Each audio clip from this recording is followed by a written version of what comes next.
bebê recém-nascida encontrada no cemitério de Lages será adotada. A menina deve receber alta do hospital até o final dessa semana. Mas por não ser registrada, ela já pode, não vai ser preciso o processo de destituição do poder familiar. Então a família já vai começar o estágio de convivência com a criança. Briga na Arena Joinville, torcedores envolvidos foram julgados e terão que ficar 2 anos longe dos estádios. Fim das filas, operação da Polícia Rodoviária Federal acaba com os congestionamentos na BR-101 em Laguna. Lombadas eletrônicas começam a ser instaladas na BR-282 em Lages para diminuir o número de acidentes e dar mais segurança aos pedestres. No total, 12 pontos ao longo da rodovia serão contemplados com os equipamentos. Doação de sangue, campanha quer incentivar os doadores para aumentar o estoque durante o carnaval. Acho que é uma até responsabilidade da gente ajudar o nosso próximo, sempre que puder. Chuva causa alagamentos em Chapecó e no sul do estado. Um fenômeno provoca o destelhamento de casas. Criação de peixes, atividade lucrativa, tem sido a aposta de muitos produtores do estado. Esse mercado ele vem crescendo com cada ano em torno de 20% a 25%. O Notícias da Redação já está no ar.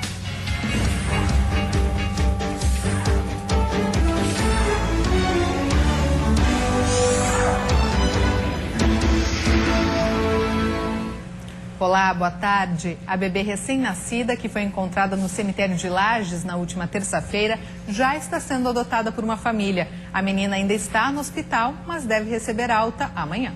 O processo de adoção está acontecendo via Promotoria de Justiça da Infância e Juventude de Lages. A bebê, que foi encontrada na última terça-feira dentro de uma sacola plástica no cemitério municipal da cidade, irá para a casa da nova família assim que receber alta da maternidade, onde continua em observação. Há processo de adoção, mas por não ser registrada, ela já pode, não vai ser preciso o processo de destituição do poder familiar. Então a família já vai começar o estágio de convivência com a criança. Segundo a direção da maternidade, Renata, nome dado pelos funcionários do hospital por significar renascimento, está se alimentando bem e deve receber alta neste final de semana.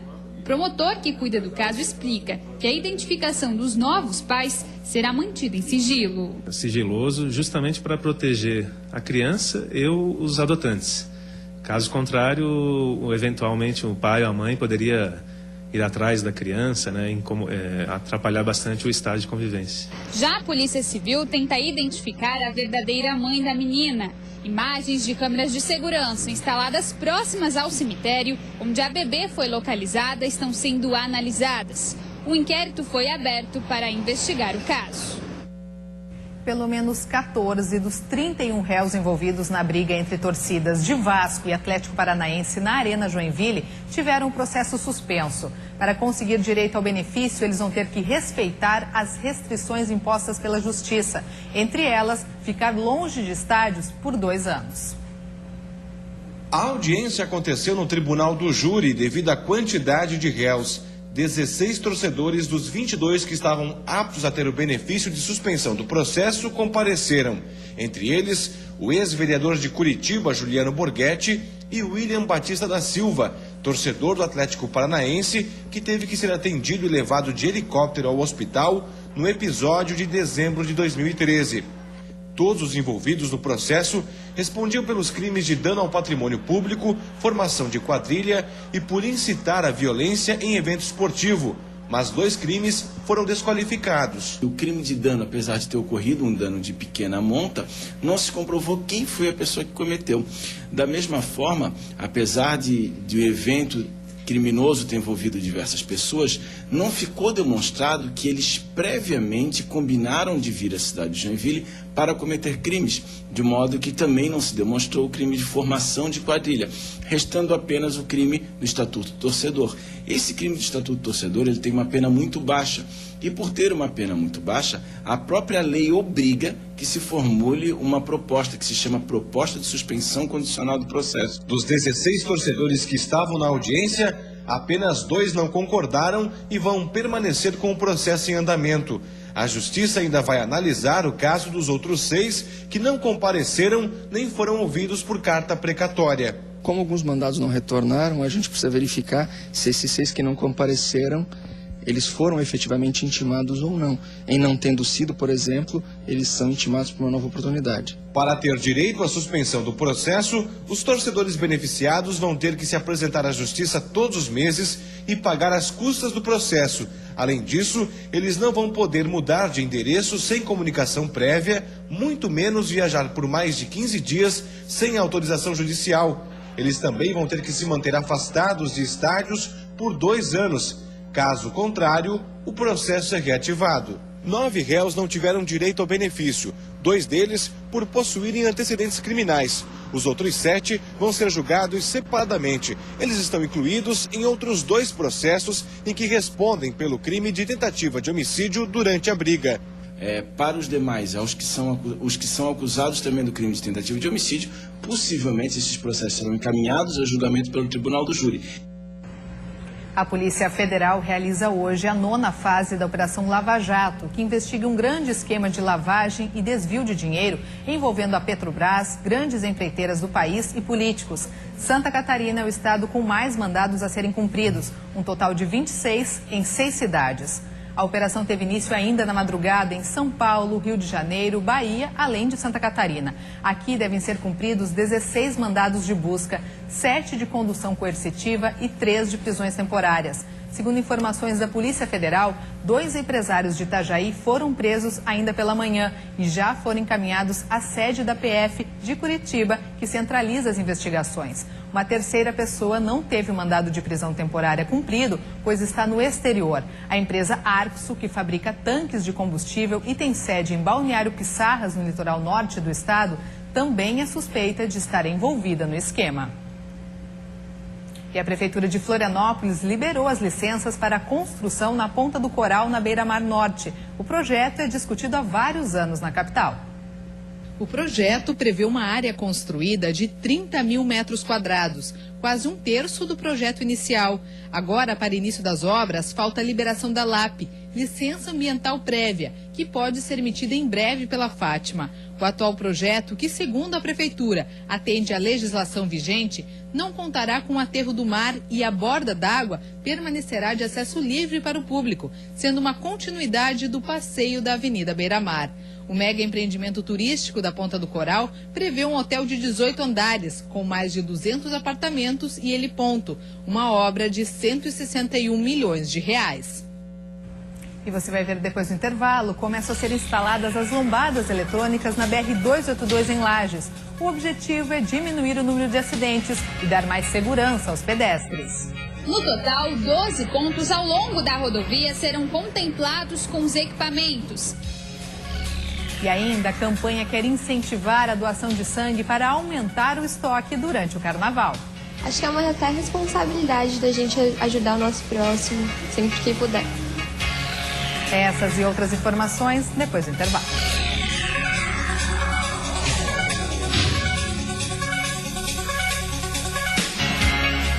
Estamos de volta, agora 1h17, hora de conferirmos como está o trânsito aqui na capital neste momento.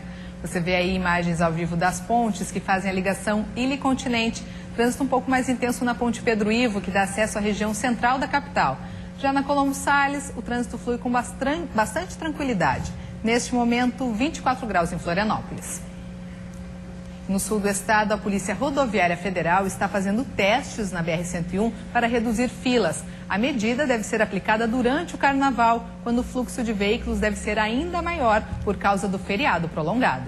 Policiais orientaram os motoristas para que mantenham a velocidade constante, mesmo nos trechos que ainda são de pista simples. Durante a operação, ficou constatado que, mesmo sem um motivo aparente, alguns motoristas reduzem bruscamente a velocidade. Esse procedimento provoca um aumento nas filas no trecho de Laguna. A intenção é que a presença da Polícia Rodoviária Federal estimule os motoristas a evitar a lentidão. Em apenas 2 horas, a fila que passava dos 6 quilômetros desapareceu. Como a operação foi um sucesso, é quase certo que ela será repetida durante o carnaval. A única situação que ainda preocupa os policiais é o número de efetivo, que está abaixo do necessário. Eu ainda estou atrás de efetivo suficiente para fazer isso, tanto é que eu vim pessoalmente participar da operação, o substituto da delegacia também veio participar, e para o carnaval, como a gente não consegue estar aqui todos os dias, a gente ainda está atrás de pessoal suficiente, mas tudo indica que a Polícia Rodoviária Federal vai manter essa operação durante a Operação Carnaval. Com um número grande de ligações, outro serviço foi disponibilizado para os usuários da rodovia. Ao entrar em contato com a PRF no trecho sul da BR-101, uma gravação informa como está a fila na região de Laguna. Polícia Rodoviária Federal informa, região de Laguna sem filas. Tudo para facilitar o trabalho dos policiais e garantir que outras ocorrências mais graves possam ser atendidas. Se não tiver outro meio de informação, liga para lá e vai ter a informação diretamente numa gravação. E se for um caso de emergência, em seguida ela tecla um número ou fala Polícia Rodoviária Federal e será atendido. E nos próximos dias devem ser instaladas lombadas eletrônicas no trajeto urbano da BR-282 em Lages. O objetivo é diminuir o número de acidentes na rodovia e dar mais segurança aos pedestres. Alguns locais da rodovia já estão sendo preparados para receber os equipamentos. As lombadas eletrônicas serão instaladas nas marginais e na via principal da BR-282. O engenheiro do DENIT explica que a ordem de serviço já foi dada e que até o final deste mês as lombadas devem estar funcionando. Sim, porque o prazo termina antes disso, então antes disso elas vão ter que estar instaladas. Talvez ainda não vão estar aferidas pelo Inmetro, que aí depende da aferição, né? Aí tem um agendamento com o Inmetro e assim que o Inmetro puder, ele vem fazer a aferição. Mas a partir do momento que a lombada está instalada, ela já vai estar registrando a velocidade, né? No total, 12 pontos ao longo da rodovia serão contemplados com os equipamentos. Para a instalação das barreiras eletrônicas, um estudo dos pontos mais críticos na BR-282 neste trecho foi realizado pelo DENIT. A medida deve trazer mais segurança para os pedestres. A gente verificou que o aumento da velocidade tanto dos veículos como dos caminhões que transitam pela rodovia, né, estão às margens da rodovia. Então, a partir daí, por solicitação da comunidade, da Polícia Rodoviária, da Prefeitura, a gente optou pela fazer essa instalação dessas lombadas. Já as obras da passarela, reivindicação antiga da comunidade, ainda não tem prazo para começar. O DENIT aguarda o projeto da Prefeitura para poder licitar a obra e começar os trabalhos.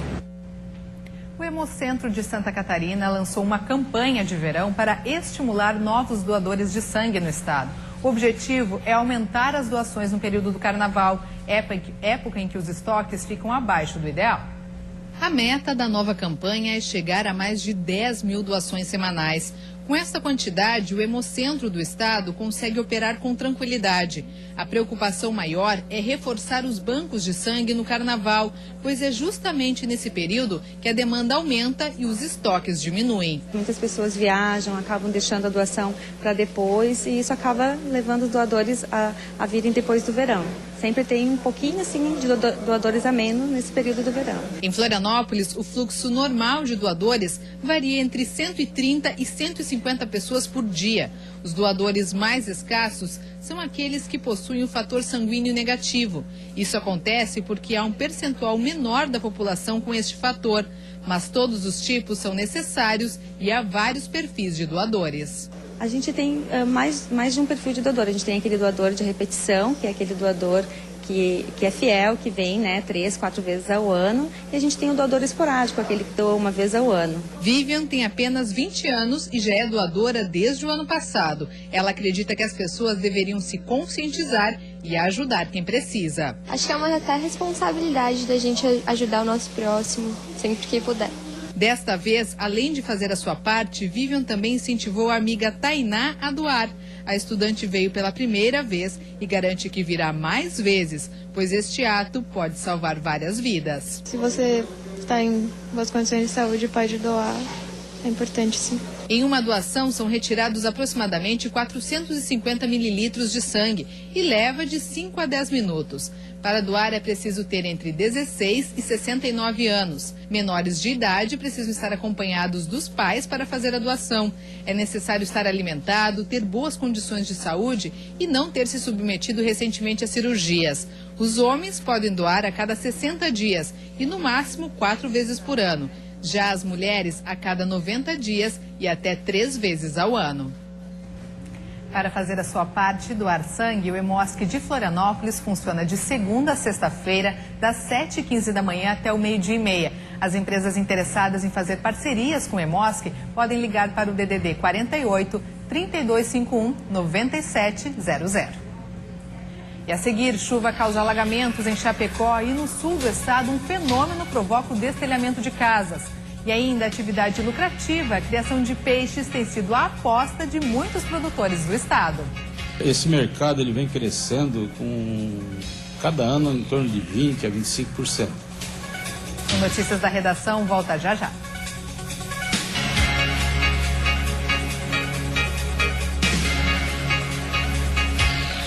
No extremo sul catarinense, um temporal atingiu o município de Jacinto Machado. Os ventos fortes levantam a suspeita de que um fenômeno possa ter acontecido na zona rural do município.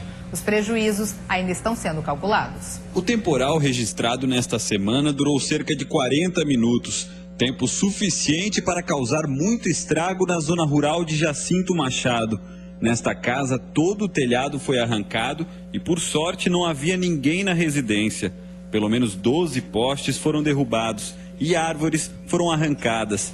A estimativa da Defesa Civil do município é de que os ventos tenham chegado a 100 km por hora. Ainda não se sabe qual fenômeno atingiu o município. Cerca de 400 famílias foram afetadas pelo temporal. Uma reunião com a Defesa Civil Estadual deve ocorrer no início da tarde para determinar se será decretada a situação de emergência no município. Em Chapecó, a chuva que caiu na tarde de ontem causou alagamentos em várias ruas. Choveu aproximadamente 23 milímetros, chuva suficiente para transformar as ruas do bairro Esplanada em verdadeiros rios. A água era tanta que os moradores até se arriscaram a pescar. Já no centro da cidade, o rio Passo dos Índios transbordou e invadiu parte da rua Mato Grosso. E hoje a previsão indica mais chuva para todo o estado. Em algumas regiões, chove desde o início da manhã e à tarde e à noite deve permanecer assim. Confira os detalhes no mapa.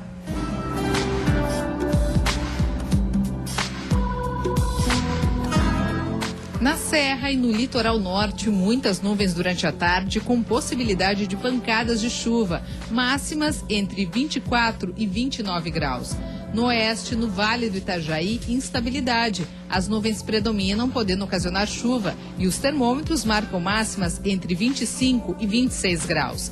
Na região sul, a temperatura não passa dos 26 graus e pode chover ao longo da tarde. Já na Grande Florianópolis, muita nebulosidade e pancadas de chuva, com máxima de 28 graus.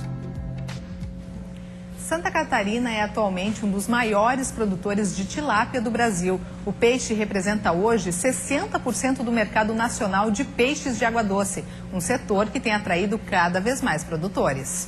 A piscicultura tem sido uma boa opção para as pequenas propriedades agrícolas em Santa Catarina. Com o mercado em crescimento, os tanques se tornam uma oportunidade para diversificar as culturas e aumentar os ganhos em uma mesma propriedade. Para a despesca, é utilizada uma rede, retirando os peixes do tanque.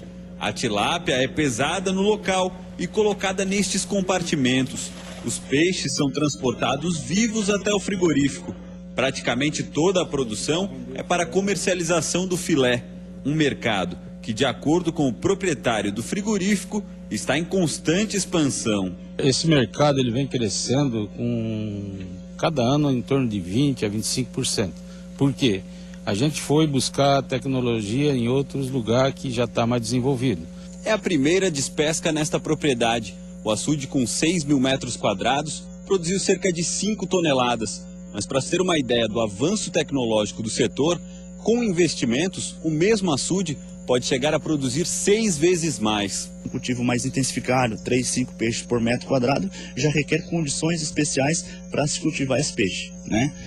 Já com uma tecnologia melhorada, uma tecnologia de produção onde se usa aeradores, né, para movimentar essa água, para oxigenar e para desestratificar essa água, alimentadores automáticos, né? Quer dizer, toda uma série de técnicas que devem ser empregadas para que se tenha um bom resultado no cultivo. Seu Zappellini irá receber cerca de R$ 3,40 pelo quilo do peixe. Já o filé chega a ser vendido por R$ 18 o quilo.